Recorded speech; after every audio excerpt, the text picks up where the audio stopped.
I guess war, right? Is that what's going on? A little bit of war. Are we getting into this thing? We're getting into this thing, aren't we? Aren't we? It sure seems that way. And I guess Trump is going to use the excuse of, well, I said long foreign wars, but long wars, forever wars. It's going to be very quickly. We're going to do. So I don't know. I don't like it. I don't like getting involved in these things. The country, anyway, getting involved in these things. I know we're already involved. The second Israel does anything, the United States is involved. Every weapon that you see being used is an American weapon that we gave or sold to Israel. And, you know, the whole ally thing, you know, these allegiances to other nations make you part of what they do. And I can't stand it.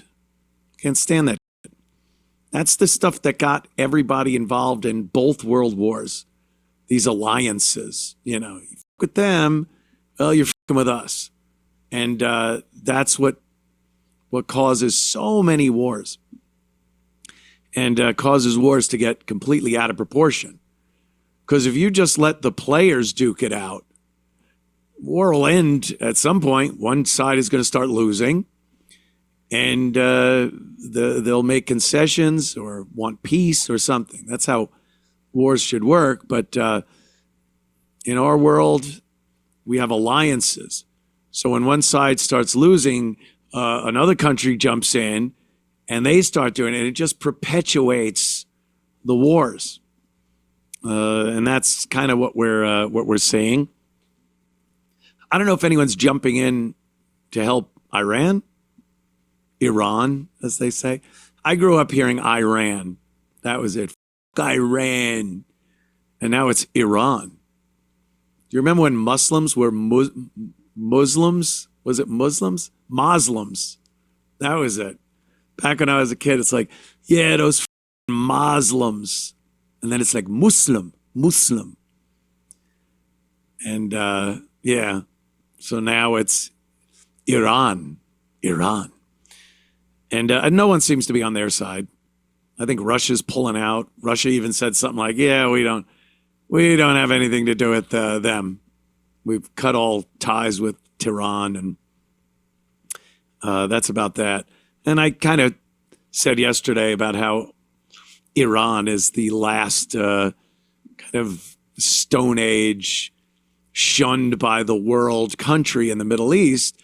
And whether it's the Arab nations or Israel, Iran is just a problem.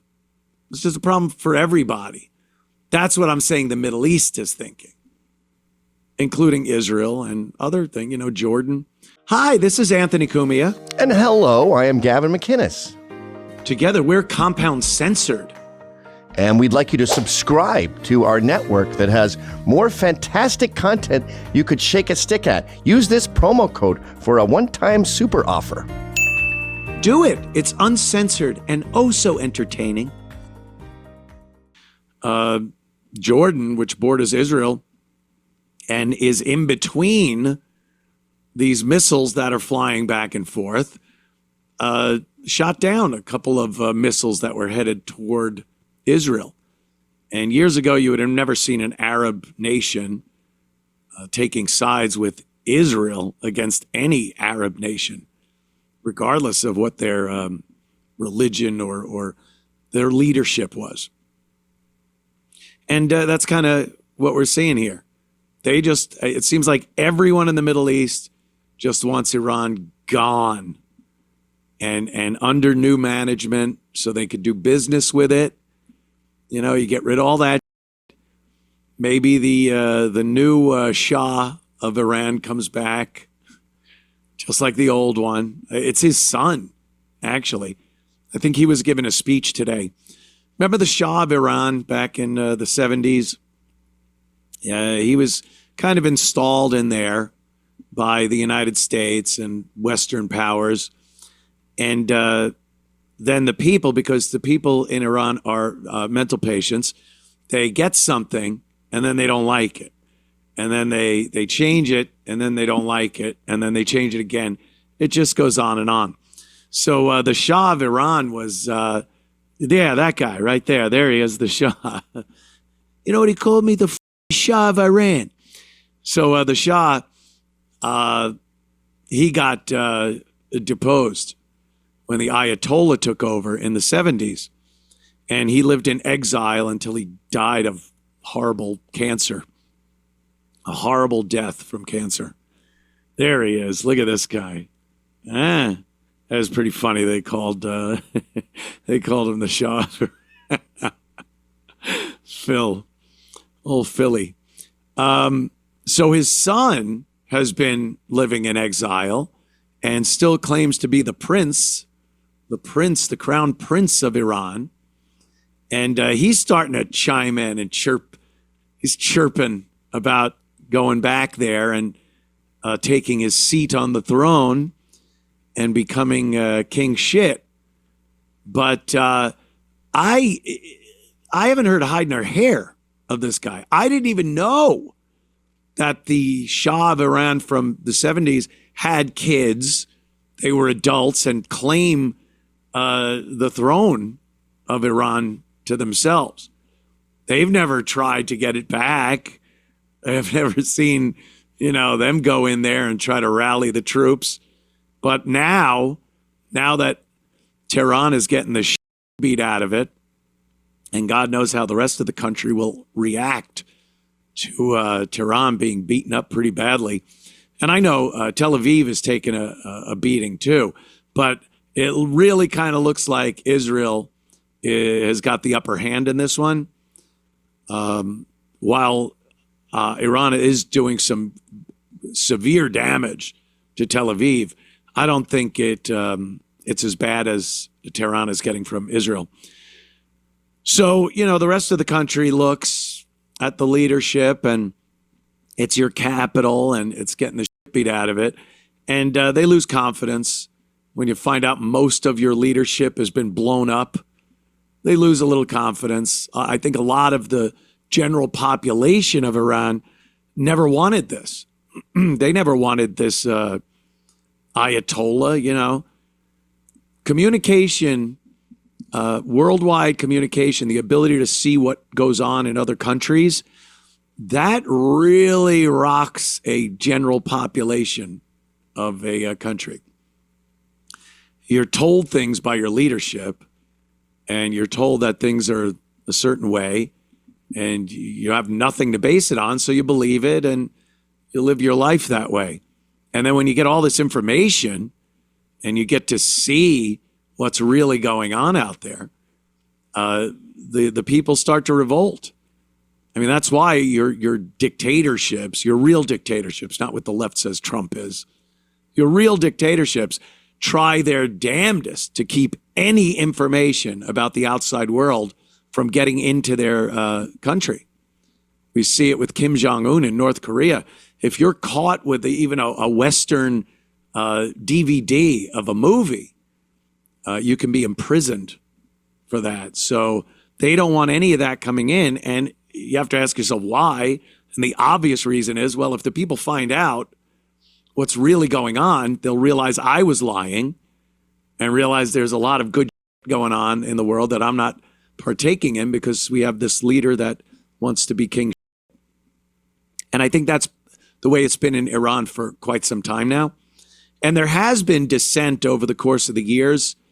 What was that? The Arab Summer a few years back, when a lot of the general population of some of these staunch Islamic nations were saying, yeah, we don't want this. The women are like, I don't know, that kind of looks cool without a burqa. Arab Spring, that's what it was. Yeah, summer, spring, whatever. Arab winter. Yeah, it was one of these things where the people, especially younger people, that's who usually start these things, they see the fun and hijinks, They want to do a get ready with me. Get ready with me as I go to with my husband to the beach dressed in a burqa. They don't want that shit. So they kind of they rose up a bit, and they got zero support. That was a big thing, a big topic of conversation that came up during the Arab Spring was that, look, we're showing a motivation. We want to overthrow this dictatorship, this Islamic tyranny that we live under. And they started perking up and doing things, and then the West just didn't do shit. You're on your own, motherfucker. And those attempts to overthrow the government went down the shit pretty quickly, and people went to prison. People were killed. Usual shit. But now it does seem like there is a chance for the people to do this.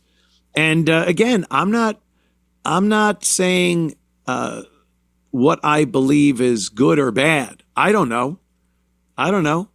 Would a more westernized version of Iran be a good thing? I don't know. I don't think so. Look at Iraq. We saved Iraq from Saddam Hussein, right? Oh, they're still thanking us over there, aren't they? Remember the little kids with the flowers giving them to the guys on the tanks? Look at what we did. We gave them democracy. Oh, boy. Mission accomplished. I flew in onto an aircraft carrier. A mission accomplished. With my big fucking balls all squeezed up in the harness. Mission accomplished. Ugh. Just disgusted. That, it still isn't a democracy over there. It still isn't a westernized nation, Iraq. It's a cluster. Here he is. Yeah, mission accomplished. Mission accomplished. Could you find a picture of him in his jumpsuit that he landed on the carrier with his balls and squeezed in there? Mission accomplished. Ow, can I get into my suit? It hurts. Yeah, he was wearing that. Like flying in on a carrier. The theatrics was nauseating. Just nauseating. Here it is. Look at him. My balls are my... Did that thing get its own oxygen? Like he's got the oxygen mask there. My balls need oxygen. Get it on there. Look at that. That bullshit. That bullshit. Mission accomplished. How many Americans died after mission accomplished for years? And then Afghanistan and all. I used to really be a very staunch supporter of all that. I look back in sheer embarrassment that I was able to be manipulated like that. I had faith. I had faith in the mainstream media, in the American government, in what I've learned over the course of my life about the disdain Islamic nations have for America just because we go out and drink and have a good time. And that was the only reason I was told and I believed that these Arab nations had an issue with America. It was sheer jealousy. Sheer jealousy. We do all cool shit. We have Disney World, fast cars and loose women and Maker's Mark, drugs. And that was me for years. It was like, yeah, them, blow them up. Pissed off that we're having a good time over here. And then, you see some of the shenanigans that the American government was playing on these nations. And look, they're not saints, believe me. I know this. I think they're savages. They live like the Flintstones. their ideas about modern Western civilization and culture are terrible. They don't like it, and they do want them eliminated. I get that. That is part of it. But I believed that was all there was.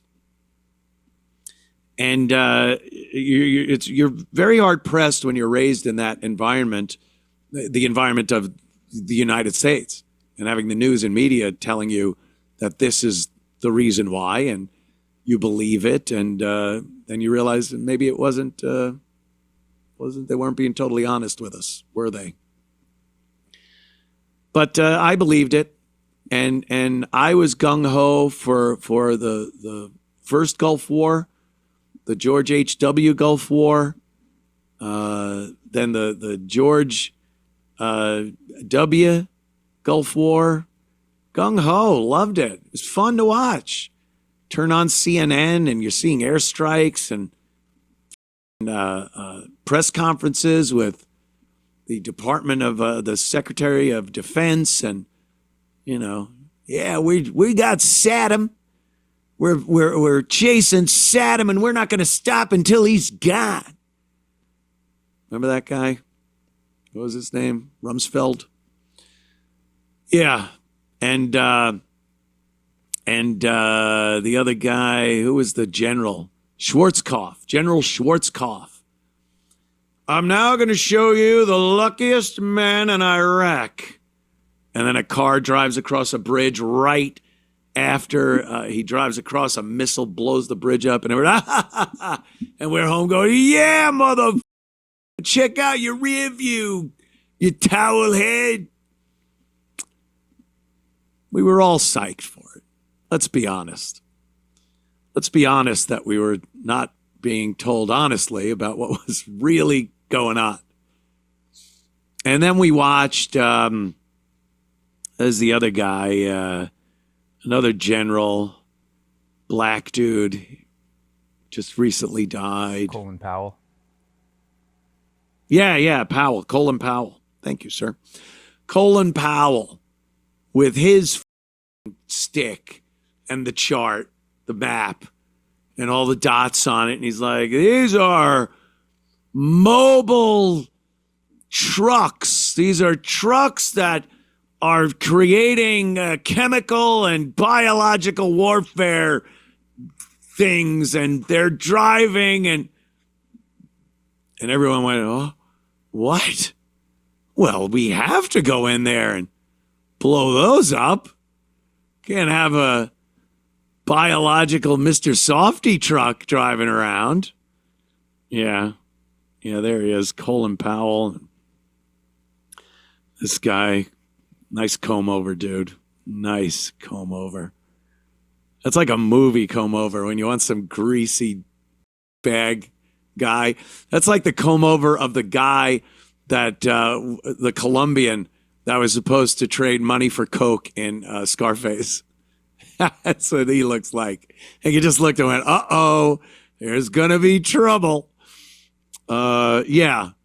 And we bought that. A lot of people. That's when it started, though. Because I remember a few people starting to go like, really, Anthony? You believe in these mobile launch? I'm like, what? You're giving Saddam the benefit of the doubt? In hindsight, I don't think I gave a shit about one person Saddam executed. I think he ran what they call a tight ship over there in Iraq. Saddam Hussein ran a tight ship. And there are numerous reasons we've heard over the course of time. Halliburton contracts going in there, and BlackRock, and all the oil, and just power in the Middle East, and all the things that make a lot more sense now than we want to give the gift of democracy to the Iraqi people. Did we? I don't think it was anything to do with giving democracy to the Iraqi people. But that's what we were told, and a lot of us believed it. And now, you fast forward a couple of decades, and you look at this Iranian situation, and it's about nukes. It's about nuclear weapons, not the ice cream trucks full of bacteria and viruses and chemicals. Now it's deep, deep, buried in bunkers, nuclear facilities.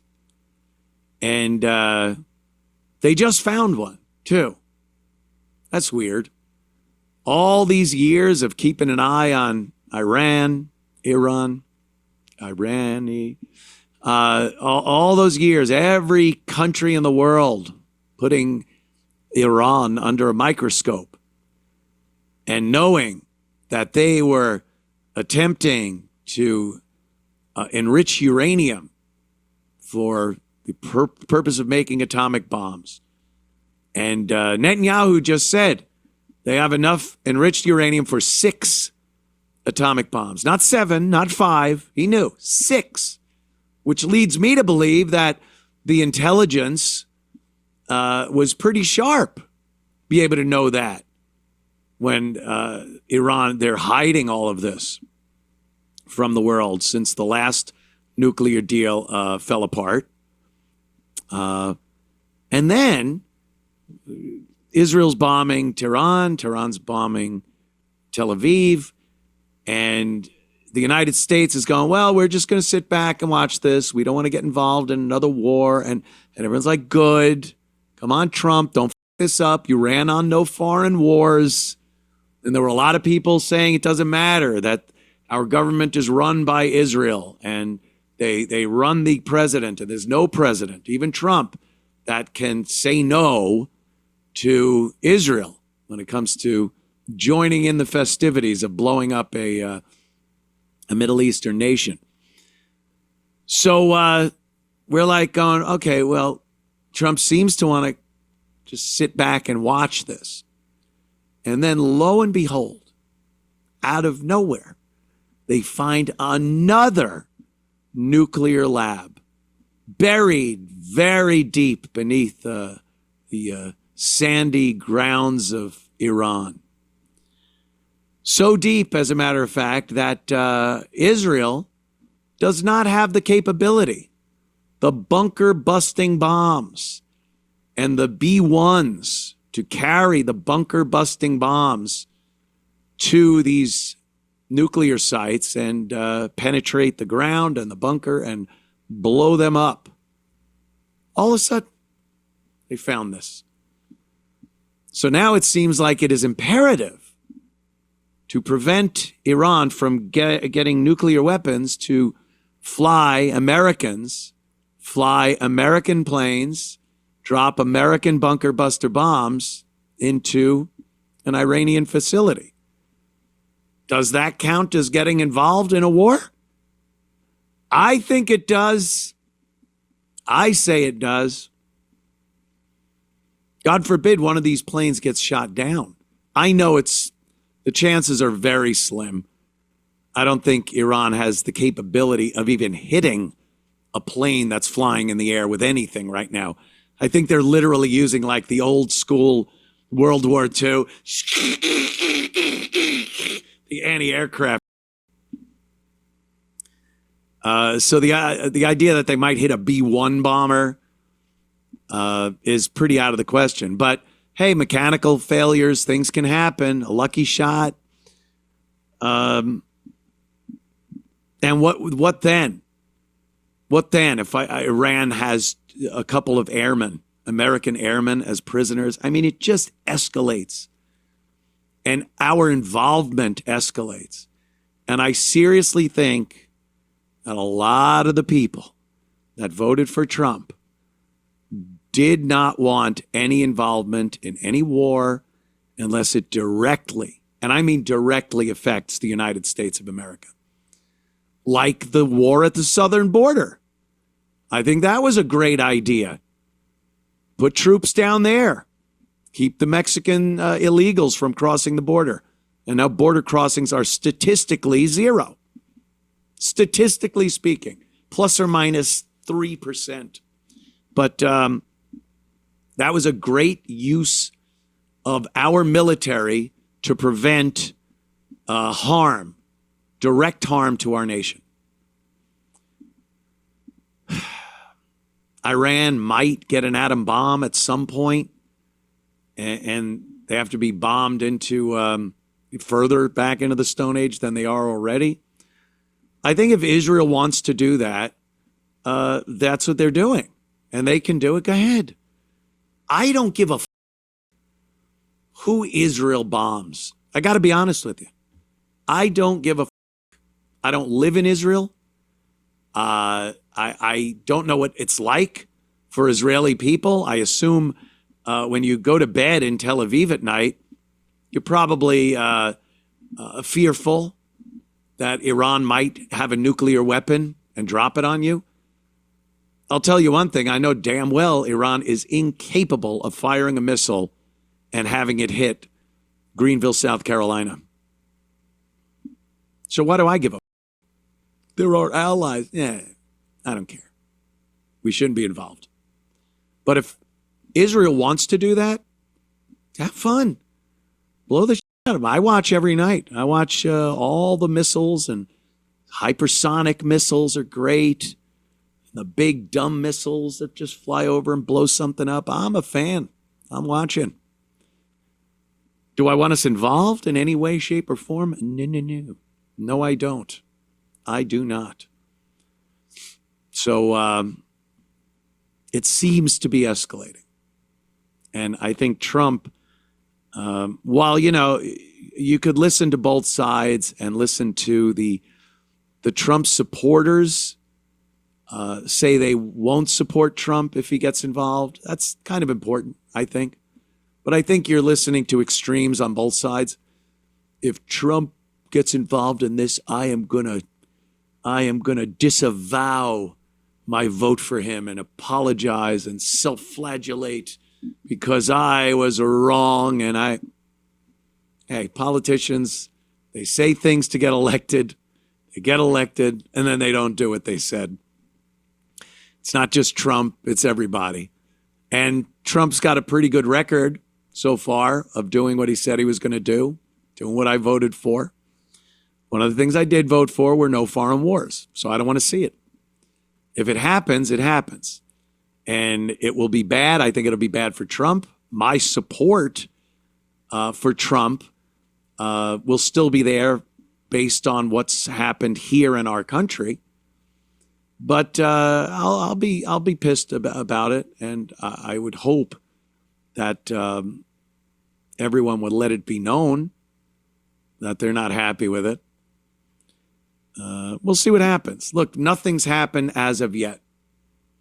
He's last I've heard, he's meeting with all of his Security Council and upper echelon administration in the security, the war room.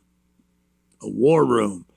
And I've heard that maybe by Thursday, there could be some direct American military action on Iran, which would probably be these bunker busters in this alleged underground nuclear site. Isn't it great, too, that it's underground so we can't even see? Like, well, here's the damage. American bombers tore up this building. And it's like, oh, it's underground. You can't see it.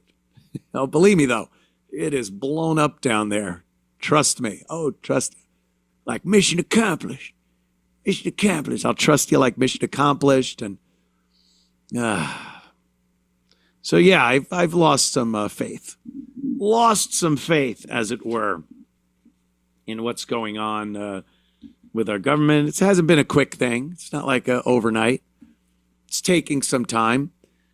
I still have this delusion, perhaps, that things can change. But everyone that gets into any office, any political office in this country, they just seem to be big liars. Every one of them just seem to lie to the American people. They have these agendas and the cronyism and nepotism, and the way they're just worked by other countries and powers. And we just sit there, voting. I don't know. What do we do? What do we do? Continue just voting? I guess so. So if you enjoyed that clip, then subscribe to Compound Censored using this promo code.